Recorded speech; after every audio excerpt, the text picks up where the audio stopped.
Now, the construction of 500,000 houses by the government planned for the next 5 years will create more than 100 jobs for Kenyans. Now, the Principal Secretary for Housing says the goal to increase the number of affordable houses in the country will not just benefit the potential homeowners, but in the meantime, the government is still planning to demolish substandard buildings and structures that are close to utility services. The Secretary of the National Building Inspectorate says notices have already been given to all those who live next to railway lines, oil pipelines, and electricity lines, and their houses marked for demolition in the next few weeks. We shall inspect, demolish. Like now, we have lined up 9 buildings in Uruma. They must be brought down because they are dangerous. Those ones can be brought down at any time. And in these multi-sectoral agencies, we have now Kenya Power and Lighting. We have a lot of people under the high voltage cables around Imara, Kangundo. We have people along the rail line. That's a dangerous place. Kibera and Imara Dime also.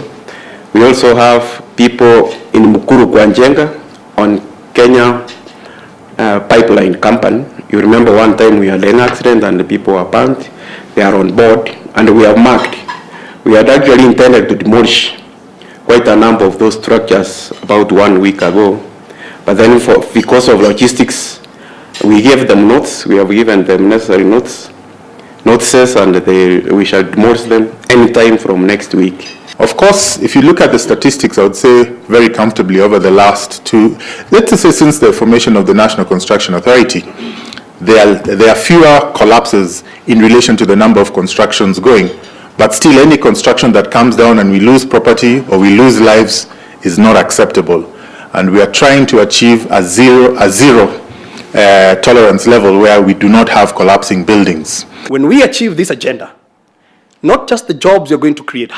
This program, most of you are thinking it's a 5-year President Uhuru Kenyatta's legacy project. Pana. This program we are building for years to come. Sasa sisi tunaanza na opening deficit of 2 million, ndio tumeambiwa nyumba. Mimi nikijenga 500,000, I will have created another 500,000 deficit. So by year 2022-23, the housing deficit is going to be 2.5. If only I achieved the president's 500,000 agenda.